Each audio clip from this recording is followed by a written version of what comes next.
Senhor presidente, senador Wellington, primeiro, sobre o discurso da senadora Ana Amélia, eu creio que, apesar de já ter feito a parte, eu quero dizer que fico feliz de vê-la trazendo aqui esse assunto da violência contra as mulheres. E a percepção que a senhora teve de identificar essa outra violência até, que é o entendimento que a sociedade brasileira, homens e mulheres, têm sobre a violência, em que culpabilizam as próprias mulheres pela violência que elas sofrem. Isso é injustificado absolutamente. Eu creio até que as pessoas têm direito de se manifestar criticando como um homem ou uma mulher se veste de acordo com o seu gosto. Pode dizer, essa pessoa não está como deveria ser, mas não que isso seja motivo para a violência. Em nenhuma hipótese isso se justifica.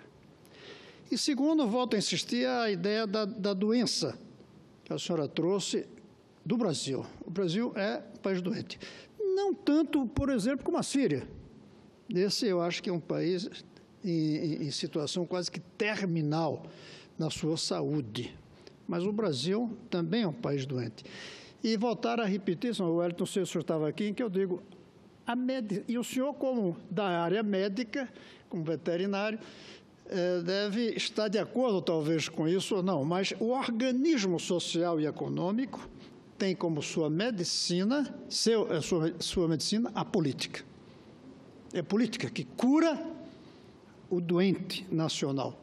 Agora, como a medicina também, às vezes a política é a causa da doença, e tem sido. O último governo provocou doenças no Brasil. Algumas até, pode-se dizer, com uma boa intenção de curar, mas dando doses erradas do remédio, no caso da economia. Gastando mais do que era possível. Dando isenções fiscais muito além do que o Estado brasileiro podia se abrir mão. Sobretudo, se não reduz os gastos. Cada isenção fiscal que você dá, tem que haver uma redução de gasto em algum lugar. E é sobre doença que eu quero falar aqui. Mas a doença específica dos brasileiros, no que se refere a uma proposta que eu li hoje, de que o Ministério da Educação, do governo Temer, está pensando em relação aos mais médicos. Primeiro, parabenizar, aumentar o valor da Bolsa em 9%, que é um aumento, e, ao mesmo tempo, prorrogaram por 3 anos o programa. Eu digo isso porque, quando houve o impeachment, muita gente disse que o governo Temer seria a destruição de todos os programas sociais de antes. Começou-se a falar que acabaria com a Bolsa Família. Ao contrário, aumentou mais do que a presidente Dilma tinha previsto de aumento. Aumentou e bastante, comparado com o que a presidente Dilma pensava. Os mais médicos disseram que ia acabar. Está aí o programa prorrogado por 3 anos e com um aumento da remuneração dos médicos, não importa o país.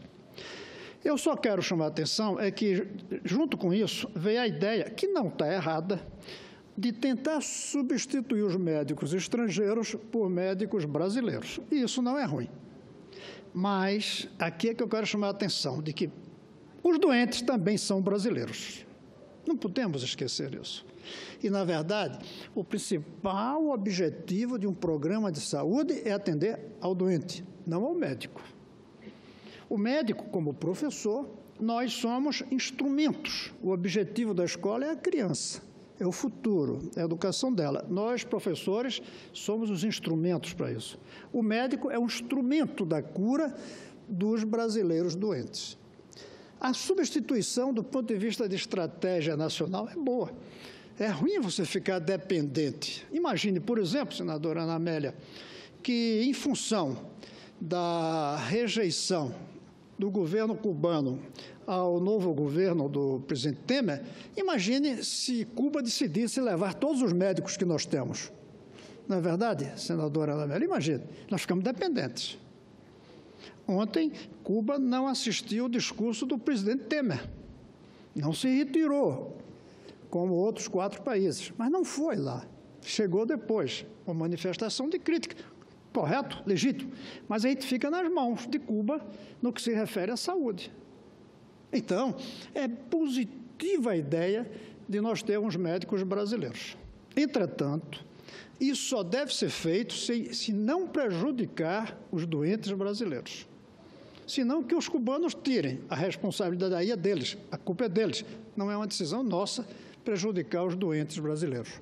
E eu temo que, ao dizer, desde já, que em 3 anos, 4 mil médicos estrangeiros serão substituídos por médicos brasileiros, já definir esse número de antemão, eu creio muito arriscado. Muito arriscado, porque podemos não conseguir esse número de médicos dispostos a irem para os lugares onde estão os médicos estrangeiros. Quase todos cubanos, é verdade, que têm uma prática de atender doentes em condições difíceis, inclusive pela exportação, chamemos assim, espero que não achem que é um preconceito, para a África e para outros países. Os cubanos têm essa tradição e tem funcionado. Então, já definir de antemão a substituição de 4 mil, eu acho que não é, que pode ser perigoso. O fato de abrir para médicos brasileiros que virão de cursos em outros países, isso também eu acho correto, não é problema. Mas muitos deles talvez não tenham o mesmo desempenho, porque o desempenho em medicina não é só técnico, é de dedicação também. Talvez eles fiquem uns meses e vão embora.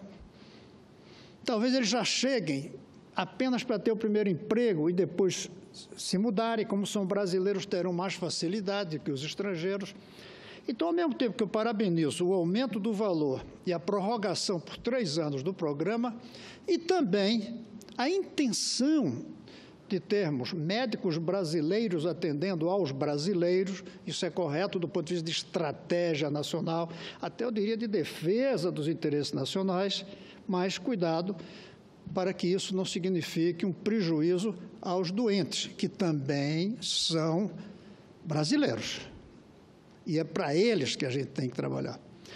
Uma outra ideia hoje nos jornais, também do governo Temer, diz respeito à proposta de um novo ensino médio. Finalmente. E eu abro os braços e digo, felizmente, está se trazendo uma reforma para o ensino médio que levará em conta o gosto e a vocação dos alunos. E eu sou de um tempo, a senadora Ana Amélia é muito mais jovem, eu sou de um tempo que, quando a gente entrava no ensino médio, a gente escolhia o clássico ou o científico, conforme a vocação da gente. Eu fui para o científico, eu queria ser engenheiro. Aí eu estudei matemática bastante, física bastante. Cheguei preparado na escola de engenharia. Os que queriam ser advogados iam e estudavam mais português, com mais firmeza, literatura. Era o clássico e o científico. Isso funcionava bem. A gente ia para um curso que a gente gostava. Hoje, uma parte dos alunos do ensino médio, e aqui tem alguns que fizeram ensino médio faz muito pouco tempo, tem que assistir aulas que não querem, não gostam e nem têm vocação. E ser humano não é robô, não é o computador. O computador não tem vocação. O computador tem o tamanho da memória. Mas a vocação, não. Você pode colocar a informação que quiser, mas aqui dentro, não. Aqui dentro tem informações que a gente não segura. Tem informações que a gente nem gosta de receber.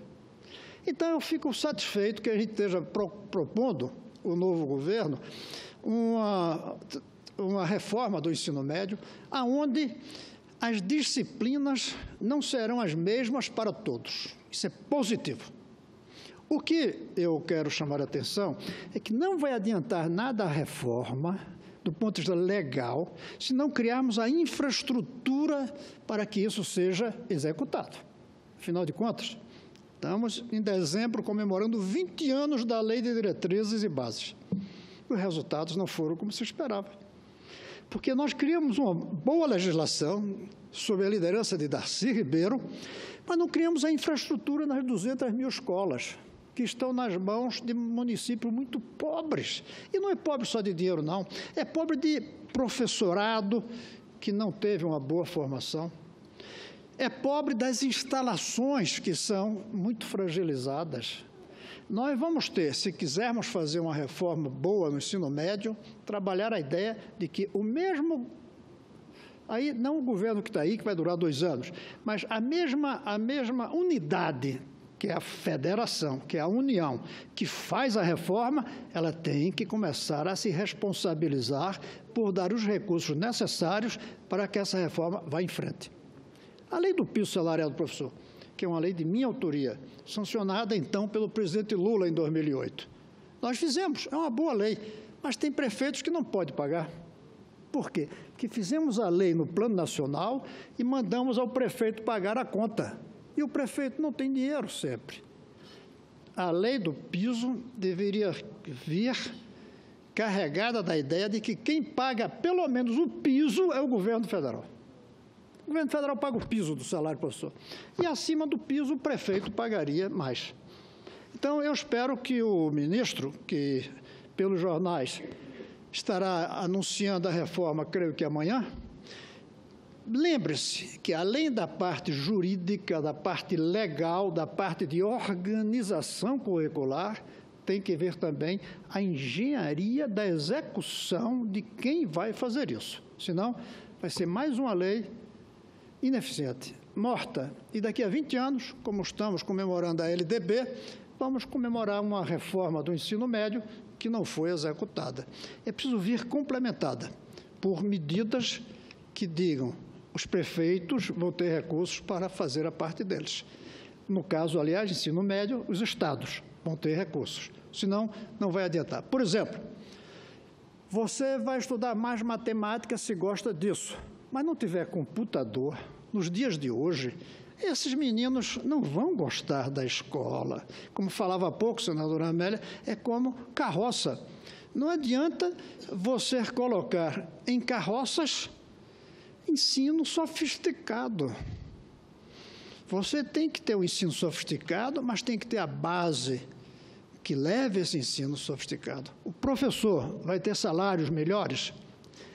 Ao ter salários melhores, nós vamos exigir presença deles todos os dias, salvo em doenças. Nós vamos exigir os 200 dias por ano, sem greves, pagando bem, ou não vamos exigir, senão não vai adiantar. Eu espero que o ministro leve em conta, além da reorganização, também a estrutura física básica, onde esse novo ensino vai ser dado. Mas eu gostaria, senador Wellington, de passar a palavra à senadora Ana Amélia, que me pediu uma parte. Senador Cristóvão, hoje o aluno entra na aula com isso aqui, que tem uma série de recursos, e o professor não pode mais usar a lousa ou o quadro negro no meu tempo. O senhor fez o científico, eu preferi fazer um curso profissionalizante, fui fazer um curso, na época, escola normal, hoje magistério. E foi muito bom, porque a gente aprende muito com os jovens as matérias que a gente discutia, a filosofia, psicologia, eram muito importantes. Mas o senhor e eu conhecemos uma experiência de uma produção nacional em Caçadores, Santa Catarina, de uma escola moderna, digital. E é impressionante a diferença que faz você ensinar digitalmente num quadro que o computador desenha, e aquilo tem muito mais significado no aprendizado. Das formas geométricas, por exemplo, que é mais difícil você, que não seja um bom professor de desenho. E uma escola inteiramente digital, sem fios, é certamente muito mais agradável para as crianças, para os adolescentes especialmente. Eu tenho também um exemplo, senador, lá é a fábrica, lá é o projeto, lá é o software e também o hardware, que são os equipamentos. E o software, o sistema dessa educação digitalizada, que é o caminho moderno. Mas eu tenho uma experiência no Rio Grande do Sul, no município de Sarandi, já que nós falamos em educação. Em Sarandi, a prefeitura mantém creches para crianças de 0 a 6 anos, 12 meses por ano. 12 meses. A creche não é um ensinamento, é uma cultura de convivência social, para mim, para as crianças. As mães das crianças, em geral operárias das fábricas do município, têm a tranquilidade de largar uma criança que ali vai receber uma alimentação adequada, balanceada, um cuidado, e eu fui visitar a creche. As crianças não ficam, entra uma visita e elas estão lá fazendo os seus trabalhinhos, as suas tessituras, os seus controles, controle motor, e não tomam conhecimento da visita, ou seja, elas estão concentradas naquela atividade, às vezes lúdica e às vezes com um princípio educacional e educativo. Então, aquilo me deixou muito feliz de ver que, sim, temos muitos exemplos maravilhosos. Essa creche de tempo integral, 12 meses por ano. Mas a criança não tem férias, mas ali ela está sempre de férias, porque ali ela está brincando, ela passa uma parte do tempo brincando nos brinquedos, ela passa convivendo, jogando todos os jogos com as crianças, com as outras crianças. Então, é essa convivência. E o mais importante, como a creche é um ensino de escovar os dentes, de alimentação, após a alimentação, todos aqueles comportamentos, ela está levando esse comportamento para casa. Então, os pais também, antes de almoçar, têm que lavar a mão, né? Tem que, após o almoço, escovar os dentes. Então, esses hábitos a criança está levando também para a casa dela. Então, veja que revolução educacional e comportamental faz a escola, como disse Vossa Excelência. Então, eu acho que Sarandi e Caçador, para nós, tem muito significado do que dá certo, do que pode ser feito, e sem grandes anúncios ou sem grandes festas, e de uma maneira singela, cumprindo o seu papel. A senhora disse uma coisa fundamental. Nós já temos as experiências, precisa espalhar isso pelo Brasil. Falou em Caçador. Essa semana passada eu estive em Ponta Grossa, no Paraná. Eu vi escolas que não precisam ser melhor do que aquelas, mas tem algumas apenas no próprio município. O prefeito não consegue fazer todas iguais. Eu já vi em Tocantins escolas que são tão boas quanto a que a gente deseja para daqui a 50 anos. Mas o prefeito, aliás, sucessão de prefeitos, investindo todos naquelas escolas, conseguiu fazer, se não me engano, 7 das 67. Então, levaríamos séculos para só com recurso da prefeitura fazer. É preciso um recurso nacional, é preciso um esforço nacional. E, de fato, quadro negro tem que ser aposentado. Não dá para agarrar a vontade de uma criança de hoje, de um adolescente de hoje, ao vivo. Mesma coisa de teatro e cinema. As gerações anteriores adoravam o teatro. As gerações mais modernas assistem teatro, alguns gostam, mas a imensa maioria gosta de cinema. Acredita mais no que está numa tela do que no que está ao vivo no palco. Parece mais real. Isso vale para a sala de aula. O monitor de televisão, o monitor do computador hoje, passa mais credibilidade para o aluno do que nós. Um amigo meu disse que perguntou ao filho dele, de 9 anos, que gosta muito de futebol, o que ele achava de Pelé. Porque Pelé é de outro século. E o menino disse, é aquele jogador que jogava quando o mundo era em preto e branco. Ele não consegue imaginar que o mundo sempre foi colorido e que a televisão era em preto e branco. Tem que usar. Hoje estão proibindo de usar o celular na sala de aula, porque, de fato, incomoda. A não ser que a gente use isso como instrumento pedagógico, como um terminal de computador, que já é. Aí a escola vai ficar mais agradável, mais simpática. Para isso, precisa um outro professor. Precisa um professor formado para isso. No passado, as pessoas andavam a pé, até que inventaram de andar a cavalo, e aprenderam a andar a cavalo. Foi preciso aprender. Depois, se inventou carroça com as rodas. Já foi um avanço, até que se inventou carro, até que se inventou avião. Hoje, a gente precisa mudar a nossa sala de aula, fazê-las naves espaciais para o futuro, e não essas carruagens que nós temos. É preciso isso, mas isso, a meu ver, só com um programa de médio e longo prazo para o Brasil, onde a escola seja descentralizada na gestão, a sala de aula tenha liberdade pedagógica, mas haja um sistema nacional, que o prefeito faça a gestão, que o prefeito defina até mesmo o currículo em algumas disciplinas, como História e Geografia, mas onde os recursos sejam nacionais. E esse é um desafio que a gente vai ter que enfrentar em algum momento daqui para frente. Mas, senhor presidente, era isso que eu tinha para falar e agradeço o tempo que me permitiu.